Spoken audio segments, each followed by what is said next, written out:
The crystal towers of Nexus Prime stretched toward the stars like frozen lightning. Inside the largest spire, the Galactic Confederation's Council of Elders sat in their floating chairs around a massive holographic display. The room hummed with the quiet power of 1,000 civilizations united under one banner. Ambassador Zethkar of the Vorthak Empire stood at the center of the chamber. His tall, insect-like body gleamed with metallic implants that enhanced his natural psychic abilities. Forearms gestured gracefully as he spoke, his mandibles clicking with confidence. "Honored elders," Zethkar began, his voice carrying through the translation matrix that allowed all species to understand each other. "The Vorthak Empire requests permission to expand our territory into the outer spiral arm. Our surveys show 17 uninhabited systems suitable for colonization." The holographic display shifted to show a map of the galaxy. A red zone appeared in one of the spiral arms, far from the civilized core worlds. Most of the elders nodded their approval. The outer regions were considered worthless backwater areas, but one voice spoke up from the shadows at the edge of the chamber. "That region is not uninhabited." All heads turned toward the speaker. Keeper Yilthes emerged from the darkness, his ancient form moving slowly on 6 legs. His species, the Watchers, were among the oldest in the galaxy. They had been observing and recording for over 50,000 years. Zethkar's mandibles clicked in what passed for amusement among his kind. "Keeper Yilthes, our scans show only primitive life forms. Nothing that qualifies as a true civilization under Confederation law." The old Watcher's eyes, all 12 of them, focused on the Vorthak ambassador. "There is a world in that region. 3rd planet from a yellow star. The natives call it Earth, and they call themselves humans." "Humans?" Zethkar laughed, a sound like metal scraping stone. "We detected them during our initial surveys. Bipedal mammals who have barely learned to leave their atmosphere. They still burn fossil fuels and fight with chemical explosives. What threat could such primitives pose to the mighty Vorthak Empire?" Yilthes moved closer to the holographic display. With a gesture, he zoomed in on a small blue-green world orbiting a modest yellow star. "This world has produced something unique in all my years of observation. These humans are not like other species." The Keeper's voice grew serious. "Most civilizations develop in predictable patterns. They begin with cooperation, build societies, and eventually reach for the stars when they have achieved peace. But humans are different. They are born from violence." Images began appearing in the hologram. Cities in flames, armies clashing across vast battlefields, mushroom clouds rising over devastated landscapes. The assembled elders watched in shocked silence. "Their world has tried to kill them countless times," Yilthes continued. "Ice ages that should have wiped them out. Plagues that killed half their population. Volcanic eruptions that blocked out their sun for years. Each time they survived. Each time they grew stronger." Zethkar waved one of his arms dismissively. "So they are hardy survivors. This changes nothing. Our psychic abilities and advanced technology make us superior to any primitive species." But Yilthes was not finished. "They do not just survive, Ambassador. They thrive on conflict. When faced with extinction, they do not despair. They become more creative, more determined, more dangerous. I have watched them fight wars that lasted decades. I have seen them sacrifice everything for ideas they believe in." The hologram shifted to show more recent images. Humans in primitive spacesuits working on crude space stations. Chemical rockets launching from Earth's surface. Radio signals beaming into space. "They are reaching toward the stars now," Yilthes said. "But they bring their nature with them. They have turned their own moon into a weapon testing ground. They have plans to militarize every piece of rock in their solar system." Elder Vrixnal of the peaceful Centauran Republic spoke up. "Surely you exaggerate, Keeper. No species could be so warlike and still achieve spaceflight." Yilthes turned all 12 eyes toward her. "They achieved spaceflight because they are warlike. They developed rockets to deliver nuclear weapons to their enemies. They created satellites to spy on each other. They built space stations to gain military advantages. Everything they do serves the art of war." The old Watcher moved to the center of the chamber. "I have observed species that could destroy planets with their minds. I have watched civilizations that could reshape matter itself. But I have never encountered a species that fights not just to live, but to prove they deserve to live." Zethkar's confidence was beginning to waver, but his pride would not let him back down. "Even if what you say is true, they are still primitives. Our ships can destroy their entire world from orbit. Our psychic warriors can control their minds. What could they possibly do against the Vorthak Empire?"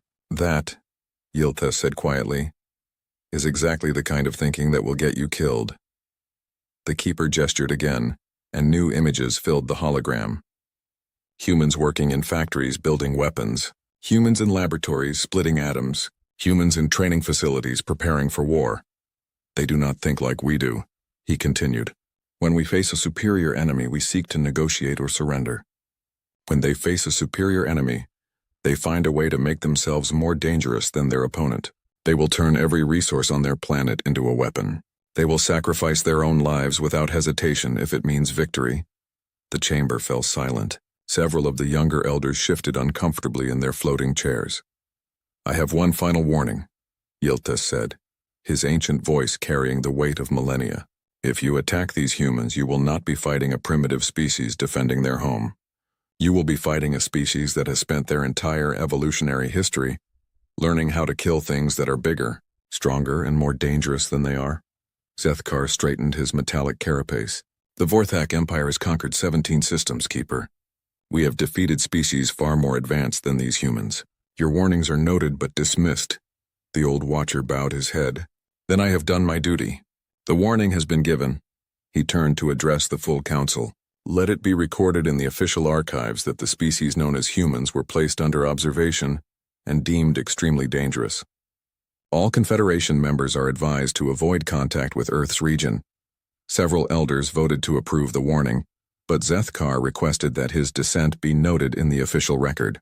As the council session ended and the various ambassadors began to leave, Yiltes remained behind. He stared at the image of Earth floating in the hologram. Such a small blue world, so peaceful looking from a distance, but the Keeper knew better. He had watched this species for thousands of years. He had seen them climb from caves to nuclear weapons in the blink of an evolutionary eye. They will not listen, he whispered to himself. Pride always comes before the fall. In his private quarters later that cycle, Zethkar composed his report to Supramarch Kulveth.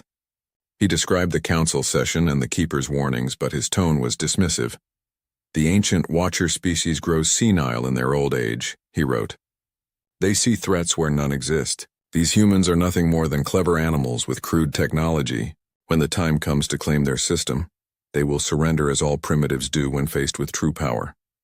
He sealed the message and sent it toward Vorthak space. Within days, the war fleets would begin preparing for expansion into the outer spiral arm. The third planet of the Yellow Star system would be their first conquest. Zethkar had no way of knowing that his message had been intercepted by human monitoring stations. Deep in an underground facility on Earth, technicians were already working to decode the alien transmission. The warning had been given. It had been ignored. The price of that arrogance would soon become clear to all. The Vorthak war fleet dropped out of hyperspace at the edge of Earth's solar system, like predators emerging from the depths of space. 12 massive ships hung in the void, their dark hulls bristling with weapons that could crack planets. At their center, the dreadnought Eternal Dominion stretched for 3 kilometers of armored death. War Master Kexthul stood on the command bridge, his forearms crossed behind his back as he studied the tactical displays. His psychic implants hummed with power, connecting him directly to the ship's battle computers. This would be simple. Another primitive world to add to the Vorthak Empire's growing collection. Scan results. Navigation officer, he commanded. The third planet shows signs of a developing civilization, War Master, came the reply. Chemical propulsion technology. Primitive nuclear weapons. Several orbital installations of limited military value. Kexthul's mandibles clicked with amusement. And their population? Approximately 8 billion individuals. Multiple nation-states locked in various territorial disputes. No unified planetary government. They appear to be barely beyond the stone-throwing stage of development. Perfect. The War Master had been hoping for easy prey.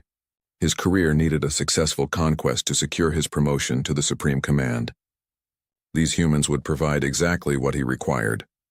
But as the fleet moved deeper into the solar system, something unexpected began happening. The primitive monitoring stations orbiting the human world suddenly burst to life with activity.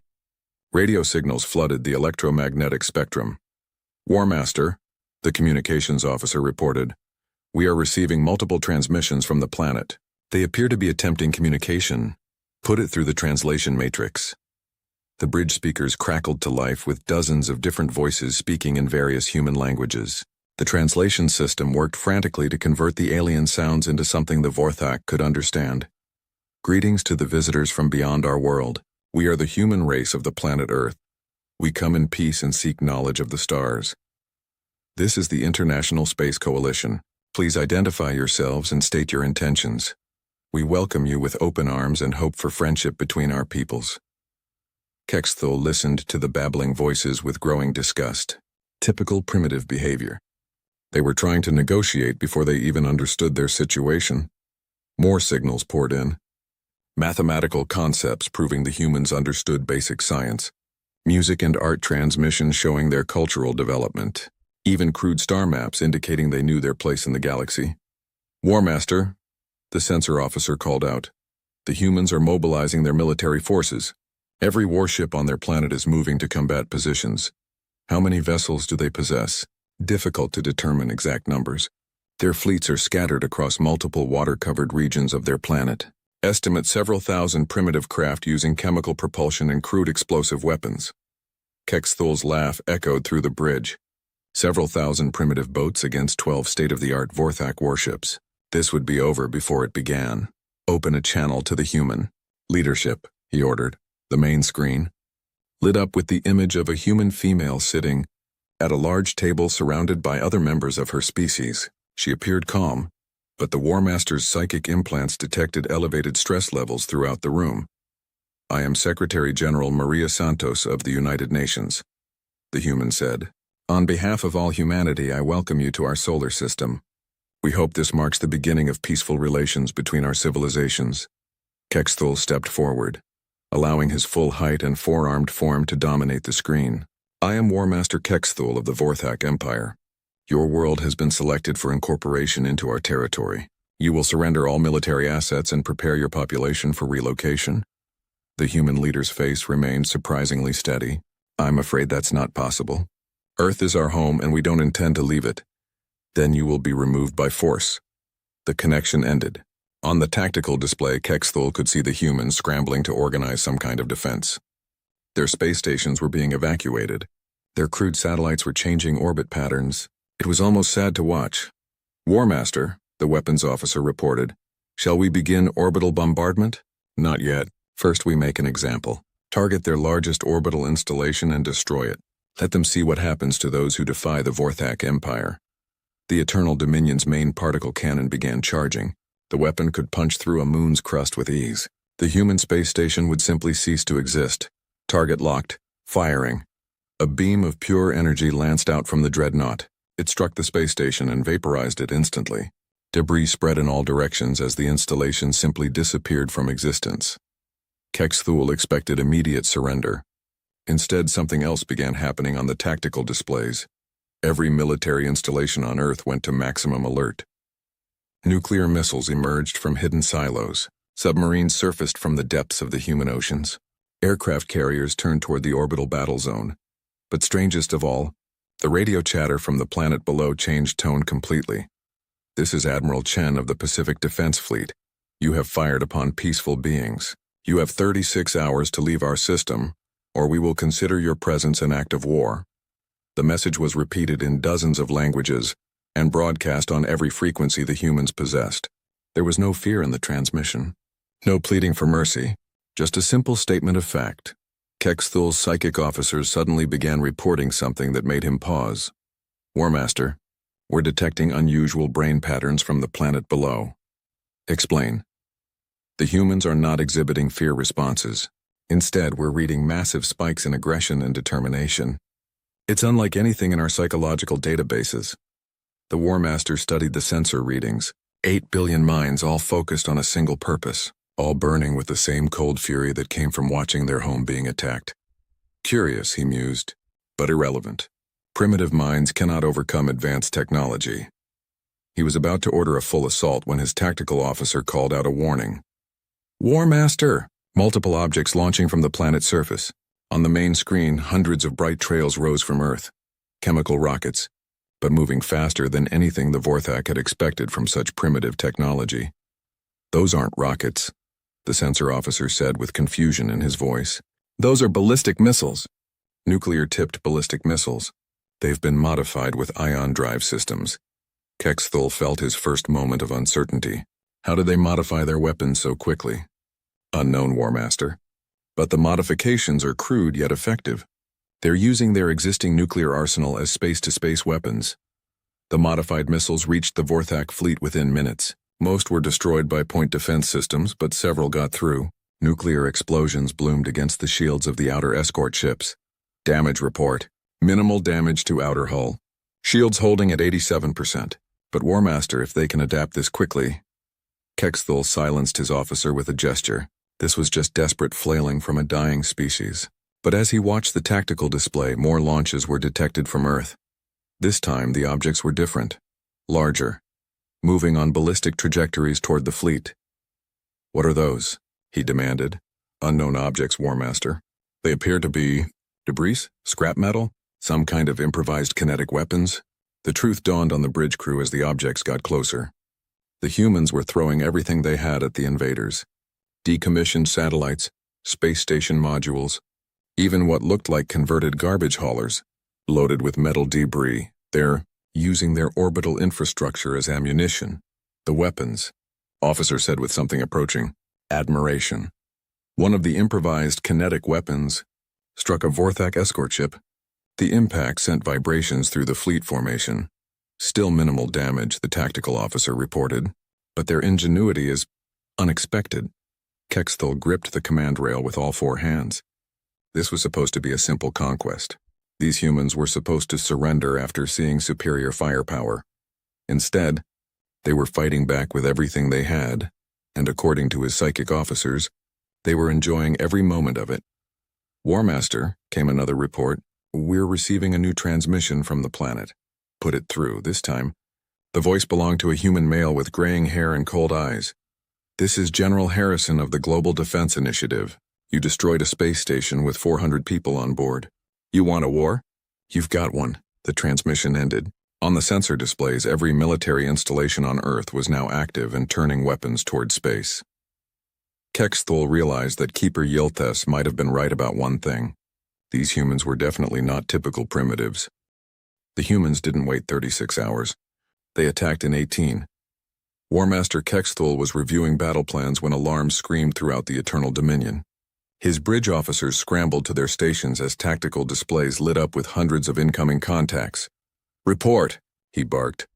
Multiple launches from the planet's surface, War Master. They're coming from everywhere. The main screen showed Earth bristling with activity. Missile trails rose from every continent like deadly flowers blooming toward space. But these weren't the crude nuclear weapons from the first assault. These were different. Analysis, Kexthul demanded. Unknown weapon types, War Master. They appear to be improvised. Some kind of kinetic penetrators using railgun technology. Others are energy weapons mounted on chemical rocket boosters. The tactical officer's voice carried a note of disbelief. Sir, they appear to have weaponized their entire orbital defense network. Those aren't military satellites anymore. They're weapons platforms. Kexthul studied the sensor readings.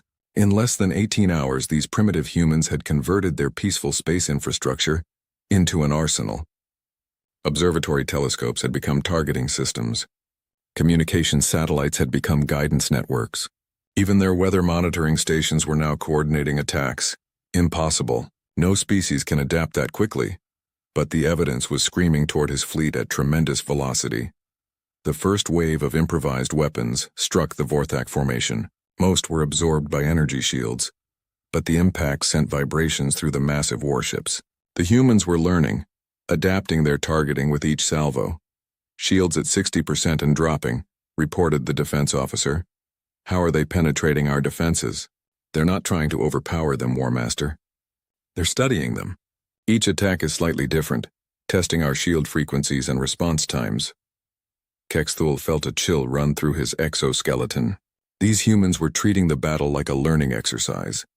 The second wave arrived 30 minutes later. This time, the weapons were more sophisticated. The humans had somehow analyzed the debris from their first attacks and modified their remaining arsenal accordingly. War Master, the communications officer called out in panic. We're receiving a transmission from one of their attack craft. Show me. The screen displayed the interior of a primitive human spacecraft. A female in a military uniform sat at crude controls, her face illuminated by warning lights. Behind her, other humans worked frantically at computer terminals. "This is Commander Sarah Chen of the Terra Defense Corps," she said with calm professionalism. "We've analyzed your shield technology and identified 17 critical vulnerabilities. Surrender now or we'll exploit all of them." Kexthul laughed, but the sound came out strained. "You threaten us with your primitive weapons?" The human woman smiled. It was not a pleasant expression. "Our weapons were primitive 18 hours ago. They're not primitive anymore." The transmission ended. Moments later, a new type of attack began. Instead of trying to overwhelm the Vorthak shields, these weapons seemed to slip through them entirely. "Shield analysis," Kexthul roared. "They're using modulated energy frequencies, War Master. They've somehow matched our shield harmonics." The defense officer's voice cracked with stress. "Sir, they're not just copying our technology. They're improving it." Explosions began rocking the outer escort ships. The humans had gone from bouncing harmlessly off Vorthak shields to punching through them like they didn't exist. But the real shock came when the boarding pods launched. "War Master, multiple small craft approaching at high speed. They appear to be landing on our hulls." Kexthul stared at the tactical display in disbelief. "They're trying to board our ships? With what, their primitive spacesuits?" The answer came quickly. Internal sensors throughout the fleet began reporting hull breaches. Somehow the humans were cutting through Vorthak armor using improvised tools and captured energy weapons. "Security teams to all breach points," Kexthul ordered. "Repel boarders." The first reports from the security teams were confident. Vorthak warriors were superior fighters, enhanced with psychic abilities and advanced weaponry. A few primitive humans with crude equipment wouldn't stand a chance. The second reports were confused. The third reports were panicked. "War Master, the humans they're not fighting like any species we've encountered." "Explain." "They don't use formation tactics or advanced strategy. They just attack with anything they can find. One human disabled 3 of our warriors using nothing but a piece of metal pipe and what appears to be kitchen chemicals." More reports flooded in. Humans were running through Vorthak corridors, fighting with tools, improvised weapons, and a vicious creativity that overwhelmed their technologically superior opponents. "They're boarding the Crimson Fang, War Master. The security team reports that one human female has taken control of the entire weapons deck using cooking utensils and spare wire." Kexthul's mandibles clicked rapidly with stress. This was impossible. Humans were supposed to be weak, frightened primitives who would surrender at the first show of force. The psychic reports made it worse. "War Master, our mind readers are having difficulty with the human boarders." "Why?" "Their thoughts are chaotic. Instead of fear or desperation, we're reading excitement, joy. They appear to be having fun." The tactical display showed more human attack craft approaching. But these weren't the crude chemical rockets from the beginning of the battle. Somehow, in the middle of combat, the humans had built new ships using a combination of their own technology and salvaged Vorthak systems. "How long have we been fighting?" Kexthul asked. 14 hours, War Master. In 14 hours, these humans had gone from primitive chemical weapons to energy-based spacecraft that could match Vorthak technology. They were learning and adapting in real time, turning every destroyed piece of equipment into a lesson for building something better. The comm system crackled to life with another human transmission. "War Master Kexthul, this is Admiral Chen of the Solar Defense Fleet." The screen showed the same human woman, but now she was aboard what looked like a Vorthak bridge. Behind her, human technicians worked at alien control stations. "I thought you might like to know that we've captured one of your escort ships," she continued conversationally. "Your crew is unharmed, by the way. We're not monsters, but we are very interested in your technology." Kexthul's voice came out as a growl. "How did you take a Vorthak warship?" "Your people fight like they're used to winning through superior technology," Admiral Chen replied. "But when that advantage is removed, they don't adapt well to desperate creative violence. We do. We've been practicing it for our entire evolutionary history." She gestured to something off-screen. "We've also been analyzing your fleet communications. Did you know your tactical frequencies are completely unencrypted? We've been listening to your strategy since the battle began." The human woman leaned forward. "Here's what's going to happen. You're going to order your remaining ships to stand down and prepare to be boarded. Your crews will be treated well, but your ships and technology now belong to the human race. Never, Kexthul roared. The Vorthak Empire does not surrender to primitives. Admiral Chen's smile returned. That's unfortunate. We really hoped you'd be reasonable. The transmission ended. Within minutes, every remaining Vorthak ship came under coordinated attack. The humans had learned the fleet's communication codes, tactical formations, and weapon systems. They struck with precision that would have impressed a Vorthak admiral. But worse than the tactical efficiency was the psychological warfare. The humans had begun broadcasting on Vorthak frequencies, playing recordings of their own warriors laughing and joking while they fought. The sound of creatures actually enjoying mortal combat was deeply disturbing to the Vorthak psyche. War Master, the defense officer called out. The Eternal Dominion's shields are at critical levels. We're being targeted by 17 different weapon types simultaneously. Kexthul gripped his command station as explosions rocked the massive dreadnought. Through the viewports, he could see human attack craft swarming around his fleet like angry insects. Many of them appeared to be converted civilian vessels fitted with weapons that shouldn't have been able to penetrate military-grade armor. A new alarm sounded. Hull breach on Deck 7. Human boarders have accessed the ship. The War Master made a decision that went against every principle of Vorthak military doctrine. All ships prepare for emergency jump to hyperspace. We're retreating, sir. We're abandoning the mission. We're not retreating from a mission, Kexthul said grimly. We're fleeing from a nightmare. As the surviving Vorthak ships prepared their hyperspace drives, a final human transmission reached the fleet. Next time, Admiral Chen's voice said calmly, listen when the old ones warn you about dangerous species. Safe travels, War Master. Try not to come back. The last thing Kexthul saw before entering hyperspace was a human fighter pilot waving at his retreating fleet. The gesture was unmistakably mocking. 8 Vorthak ships limped away from Earth's solar system. 4 had been completely destroyed or captured. The mighty Eternal Dominion bore scars from weapons that shouldn't have been able to scratch its armor. And somewhere behind them, the humans were already studying their captured technology. 3 days after the Vorthak retreat, Admiral Sarah Chen stood in what had once been the bridge of the captured Vorthak escort ship, Crimson Fang. Human technicians crawled through every compartment, taking apart alien technology with the enthusiasm of children exploring a new toy. Status report, Dr. Martinez, she called to the chief scientist who was hunched over a Vorthak computer terminal. It's incredible, Admiral, Dr. Martinez replied without looking up from his work. Their technology is advanced, but it's not magic. Everything follows understandable physics. We're already reverse engineering their shield generators and FTL drive systems. Chen nodded as she walked through the ship's corridors. The Vorthak had built their vessels for efficiency and intimidation. Everything was dark metal and sharp angles designed to inspire fear. The humans had already begun modifying it, adding brighter lights and warning signs in multiple Earth languages. How long until we can build our own ships using their technology? She asked. At our current pace? Maybe 6 months for a prototype. The real challenge isn't understanding how their systems work. It's adapting them to human manufacturing capabilities and design preferences. Chen paused at a viewport that showed Earth hanging in the distance. The planet looked peaceful, but she knew that every military installation on the surface was working at maximum capacity. Humanity had tasted the vastness of space and learned they weren't alone. They would never be content to stay trapped on one world again. Her comm unit beeped with an incoming transmission from Earth. Admiral, this is General Harrison. We need to discuss the bigger picture.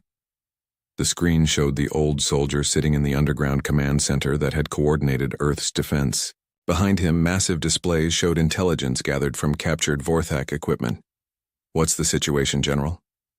We've been analyzing the data from their computer systems. Admiral, there's an entire galaxy full of civilizations out there. Hundreds of species, thousands of worlds. And according to their records, humanity isn't even considered a threat. Chen felt a cold smile cross her face. Not considered a threat? After what we just did to their invasion fleet?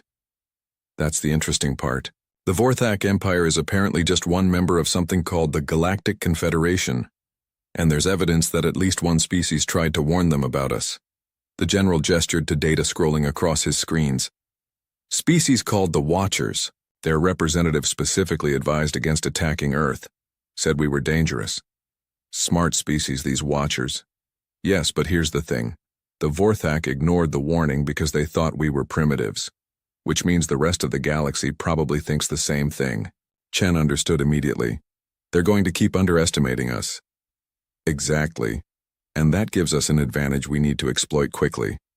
Admiral, I'm authorizing Operation Prometheus. Chen had helped plan Operation Prometheus during the darkest hours of the invasion, when it looked like Earth might fall. It was humanity's contingency plan for taking the war to the enemy's home territory. You want us to go hunting? The Vorthak fleet that attacked us came from somewhere. They have a home world, military bases, industrial centers, and now we have the technology to reach them. Chen looked around the captured alien ship. In just 3 days, her crew had not only learned how to operate Vorthak technology, but had begun improving on it. Human engineers were installing Earth-built weapons alongside alien systems. Computer specialists were rewriting alien software to interface with human networks. General, with respect, maybe we should focus on defense first. Build up our own fleet before we start picking fights. Admiral, we intercepted Vorthak communications before they retreated. They're reporting back to their superiors. Word is going to spread that Earth fought off their invasion. We have maybe months before someone decides we're dangerous enough to send a larger fleet. The implications sank in. Humanity's victory had painted a target on their world. The galaxy would eventually realize that these primitive humans were anything but harmless. How many ships can we build using their technology? Dr. Patel's team thinks they can have 12 hybrid vessels ready in 8 weeks. Human hulls and life support systems, Vorthak weapons and drives. Not as advanced as pure Vorthak ships, but faster and more aggressive than anything they'll expect. Chen made her decision. Do it. But General, I want something else too. Name it. I want volunteers for deep space reconnaissance. Small teams using captured Vorthak ships to gather intelligence on their military installations. We need to know what we're facing before we commit to a full offensive. Approved. Pick your teams. The transmission ended. Chen turned to address the human crew working throughout the alien ship. Listen up, people. We've just been given official authorization to take this fight to the enemy. I need volunteers for what might be a one-way trip into hostile alien territory. Every hand in the compartment went up immediately. 2 weeks later, the modified Vorthak ship Ghost Runner dropped out of hyperspace at the edge of the Cathara system. According to captured navigation data, this was the location of a major Vorthak military installation. Commander Lisa Park sat in the pilot's seat, her hands steady on controls that had been designed for four-armed aliens. The ship's sensors had been upgraded with human-built components that could penetrate Vorthak stealth technology. What do you see, Jackson? She asked her sensor operator. 12 ships in orbit around the second planet, Commander. Looks like a supply depot and repair facility. No sign they've detected us yet. The Ghost Runner was running silent, using human-developed stealth modifications that the Vorthak hadn't seen before. Park's team had spent 3 days studying this system, cataloging defenses and recording communications. Any word from the home fleet? Last transmission was 2 days ago. Admiral Chen reports that the hybrid warships are ahead of schedule. The first one should be ready for space trials within a week. Park nodded. Earth was building its first true starships using a combination of human ingenuity and alien technology, but they needed more intelligence about potential targets. Jackson, I'm reading something strange on the long-range sensors. Check Sector 7. Her sensor operator worked at his console, frowning. Commander, I'm showing a massive energy signature about 6 light hours out. Could be a space station or... Wait. His face went pale. Commander, that's not a space station. That's a ship. A really big ship.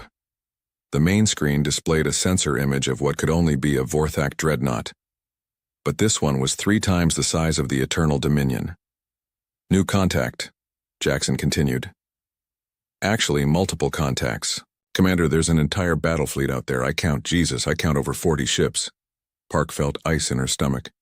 Are they headed for Earth? Negative. They appear to be on a patrol route along the outer system boundaries. But Commander, if this is typical Vorthak fleet strength, the implications were clear. The force that had attacked Earth was just a scouting expedition. The real Vorthak military was vastly larger and more powerful than anything humanity had faced. Get me a full tactical analysis of that fleet, Park ordered. Weapon types, shield configurations, communication frequencies, everything.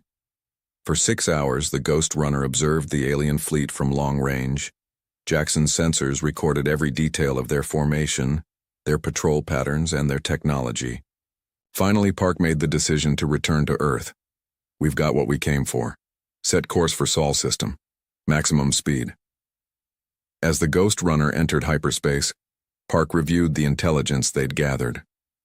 The Vorthak Empire was vast, powerful, and had hundreds of ships available for military operations. But they'd also learned something else from monitoring alien communications. The Vorthak were confused and embarrassed by their defeat at Earth. They were telling their superiors that the humans had used some kind of unknown superweapon. They still didn't understand that humanity's greatest weapon was simply the refusal to give up. When the Ghost Runner reached Earth, Park delivered her report to Admiral Chen and the Global Defense Council. The news was sobering but not discouraging. So they have hundreds of ships, General Harrison mused after reviewing the intelligence. That just means we need to be smarter, faster, and more ruthless than they expect. Admiral Chen looked at the tactical projections. How long do we have? Based on their patrol routes and communication delays, I'd estimate 6 to 8 months before they can organize a proper invasion fleet. Then we have 6 months to show them why you don't pick a fight with humanity, Chen said grimly. Time to turn Earth into the most dangerous system in the galaxy. Outside the command center windows, construction crews worked around the clock, building new ships, weapons, and defensive installations. The human race was preparing for a war unlike anything they'd ever faced. But they were no longer the primitive species that had been attacked 3 weeks ago. They were something new, something dangerous, something the galaxy had never encountered before. They were humans with starships, and they were very, very angry. 6 months after the failed invasion of Earth, Supramarch Kolveth of the Vorthak Empire sat in his command throne aboard the fortress ship Dominion of Stars. Before him, holographic displays showed the humiliating reports from War Master Kexthul's expedition. Explain to me again, Kolveth said in a voice like grinding metal, how a primitive species with chemical rockets managed to destroy 4 of our warships. Kexthul stood at attention, his once proud bearing now hunched with shame. Supramarch, the humans are not what our initial scans indicated. They adapt to new technology at an unprecedented rate. They turned our own weapons against us. Adapt? Kolveth's mandibles clicked with anger. You were defeated by primitives who learned our technology in a matter of hours? Yes, Supramarch. The massive alien leader rose from his throne. Around him, the bridge of the Dominion of Stars hummed with the power of 100 civilizations' worth of conquered technology. This ship alone could destroy most planets. Then we will not make the same mistake twice. Prepare the Grand Fleet. We will reduce their entire system to ash. But before Kexthul could respond, alarms began sounding throughout the massive ship. Supramarch, the communications officer called out. We're receiving a transmission from the outer sensor network. Multiple unknown ships have entered Vorthak space. Show me. The main display lit up with images from border monitoring stations. 12 ships moved through space in a formation that was both alien and familiar. The hulls were clearly human in design, but they moved with the speed and grace of Vorthak technology. Are those? Kolveth began. Human ships, Supramarch, using hybrid technology. They appear to have combined their own designs with our captured systems. Kexthul stared at the display in shock. Impossible. It took our engineers decades to perfect hyperspace travel. These humans have been in space for less than a standard year. The lead human ship began broadcasting on all frequencies. This is Admiral Sarah, Chen of the Terran Defense Fleet. We are here to discuss terms for the immediate cessation of hostilities between our species. Kolveth laughed, a sound like breaking crystal. Terms? They come to demand terms from the Vorthak Empire? Put me through to their ship, he commanded. The screen shifted to show the interior of the human command vessel. Admiral Chen sat in a chair that looked primitive compared to Vorthak technology, but her expression was anything but primitive. Behind her, human crew members worked at stations that combined Earth computers with alien control systems. I am Supramarch Kolveth, he announced. You will surrender your ships immediately or be destroyed. Admiral Chen smiled. It was not a friendly expression. Supramarch, I think you misunderstood the nature of this meeting. We're not here to surrender. We're here to prevent you from making a very serious mistake. She gestured to something off-screen. While you've been planning your grand revenge against Earth, we've been busy. Our reconnaissance teams have visited 17 Vorthak systems. We've identified your major military installations, your supply routes, and your industrial centers. The display behind Chen lit up with detailed intelligence reports. Star maps showing Vorthak fleet positions, technical specifications of their weapon systems, even architectural plans of government buildings on the Vorthak homeworld. How did you? Kolveth whispered. Your security is designed to keep out advanced civilizations that follow civilized rules of warfare, Chen continued. Unfortunately for you, we're not civilized. We're humans. We cheat. More data scrolled across Chen's displays. Communication intercepts, troop movement schedules, personal files on Vorthak military leaders. Here's what's going to happen, Chen said calmly. You're going to officially recognize Earth as an independent system and agree to a non-aggression pact. In exchange, we won't implement our current battle plans. Battle plans? Kolveth roared. You threatened the entire Vorthak Empire with 12 primitive ships? Chen's smile widened. Oh, Supreme Arch. These 12 ships aren't our invasion fleet. They're our negotiation team. She touched a control on her armrest. Computer, show the Supreme Arch what we've been building. The display changed to show Earth's solar system. But it no longer looked like the primitive system the Vorthak had first attacked. Massive orbital shipyards stretched between the planets. Hundreds of ships moved in formation around Earth. The asteroid belt had been converted into a weapons manufacturing center. In 6 months, we've built 237 warships, Chen continued conversationally. Each one uses the best combination of human and Vorthak technology. Each one is crewed by people who remember what you did to our space station. Kolveth stared at the images in disbelief. Impossible. No species can industrialize that quickly. No civilized species, Chen corrected, but humans aren't civilized. We're what happens when evolution spends 4 billion years teaching a species how to kill things that are bigger and stronger than they are. The Admiral leaned forward in her primitive chair. Supreme Arch, your people made 2 mistakes. First, you attacked our home. Second, you taught us that there was a galaxy full of civilizations out here. We're very grateful for that education. You cannot threaten the Vorthak Empire. We're not threatening you. We're offering you a choice, peace or the kind of war that ends civilizations. Kolveth was about to respond when another alarm sounded. His tactical officer called out in panic. Supreme Arch. Long-range sensors are detecting massive fleet movements throughout human space. Hundreds of ships are moving toward our borders. Chen nodded. That would be Admiral Harrison's 3rd Fleet taking position along your trade routes, and Admiral Petrov's 2nd Fleet, moving to surround your colony worlds. Nothing hostile, you understand? Just making sure everyone stays calm during our negotiations. The Supreme Arch felt something he'd never experienced in his centuries of conquest. Fear. What do you want? He asked quietly. Recognition of Earth's sovereignty, a formal non-aggression pact, and reparations for the families of the 400 people you killed when you destroyed our space station. And if we refuse? Chen's expression didn't change, but something cold entered her eyes. Then you'll learn why Keeper Yilthus warned you to stay away from our region. For several long moments, the bridge of the Dominion of Stars was silent. Finally, Kolveth spoke. What are your terms? 3 days later, on the crystal spires of Nexus Prime, the Galactic Confederation Council watched in stunned silence as the newest member species presented their credentials. Ambassador Sarah Chen, representing the Terran Federation, stood where Zethkar had once dismissed warnings about her people. Behind her, a full human diplomatic staff worked with quiet efficiency. Honored elders, Chen began. Humanity is pleased to join the Galactic Confederation as an equal member. We look forward to peaceful cooperation with all civilized species. In the shadows at the edge of the chamber, ancient Keeper Yilthus watched with all 12 of his eyes. The old Watcher had lived long enough to see many species rise and fall, but he had never seen anything quite like this. The humans had gone from primitive chemical rockets to interstellar civilization in less than 1 standard year. They had defeated the Vorthak Empire not through superior technology, but through sheer stubborn determination to win at any cost. Elder Vrixnal of the Centauran Republic spoke carefully. Ambassador Chen, we welcome humanity to the Confederation, but we must ask, What are your intentions regarding expansion and territorial claims? Chen smiled, and several council members shifted uncomfortably. They had all heard the stories of what happened when humans smiled like that. We have no intention of conquering anyone, she said. We simply want to explore, trade, and learn from our galactic neighbors. Of course, if anyone decides to attack human territory or threaten human citizens, they'll discover that we're very protective of our friends and family. The message was clear. Humanity would play by the rules as long as everyone else did the same.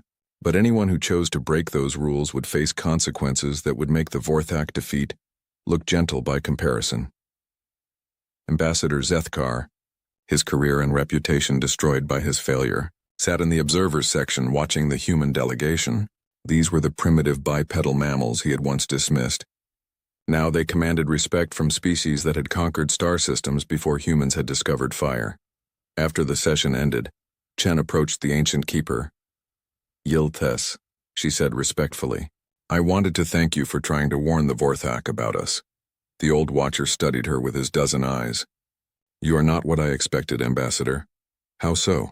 I warned them that your species was dangerous. But I did not expect you to be so diplomatic. Chen's smile returned. Oh, we can be very diplomatic.